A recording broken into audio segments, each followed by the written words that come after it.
All right, last thing we're gonna go over today is shading. Anytime you're working with cubes, there's only three places that one of the faces can be, one direction it could be pointing. It could either be pointing this front left, which is the front right, which is known as the side, and then if it's pointing up, then it's the top. So what we do with shading is we assign three different colors or three shades. We assign one of those shades to each side. So one, you can just leave totally blank. So nice and clear. One, you can make like a medium shade, kind of light. And the other, you make dark. So like very bold. Now, some people get a little bold happy. A little bit of a rule is don't make your bold shading darker than the bold lines you made. So this shade, when you do it, should be a little lighter than the line. I always like to say work smarter, not harder. So these three are the front. What I mean by work smarter, not harder is if I'm going to assign one of the colors, like I'm gonna assign the no coloring to the biggest side because that's just less that I have to color. So I'll assign the medium to the front. So I just do nice and easy drawing. Try to cover as much as you can. You could go kind of like little left and right. And then I'm gonna assign the dark to the top. So it doesn't have to be much darker though. That's the thing, is don't make it like so dark that it's going to confuse whoever's looking at it. Pretty dark, but not like breaking your pencil dark. And now this more clearly shows that these three are the faces that are facing the front.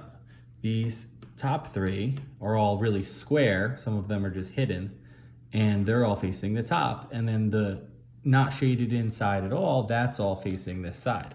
Shading gives you a much better perspective of that. So there's another image, this one, where if you don't have the right perspective, it's gonna be a little annoying and tough to really understand what you're seeing. So we have front, we have side, and then we have top. This might be pretty evenly spread out. So I'm gonna make the front lightly shaded. So front is front left, so that's all these. Or these two, and you could see half of this bottom one. And then these are facing the front.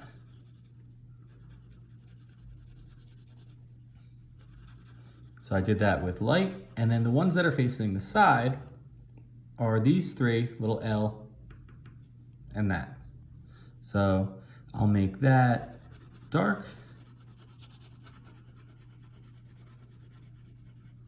Gonna really make this line bold, make this dark.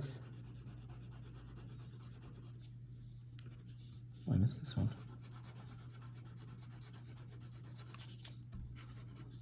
Okay, making these really dark. So you don't have to do three shades of pencil, notice that. I just leave one like totally blank because then you don't want to have to worry about three different shades. Sometimes it's just like dark and light should make it a little bit easier to see. Something that, another thing you can consider doing is coloring. So you still want to do bold and then light, but you can also use, red for the side and orange for the front and blue for the top. And if you do it like that, then it really gives whoever's looking at it a good perspective. It almost makes it look more like Rubik's Cube style as well. So that's something to think about. And as far as this, I'll do one more shading, but this, so the front is gonna be front left, side, and top. And so work smarter. This is the least ground I have to cover. So I'm gonna make sure I do that one. I'll make that my middle shade. And then the front, I'll just make the dark shade.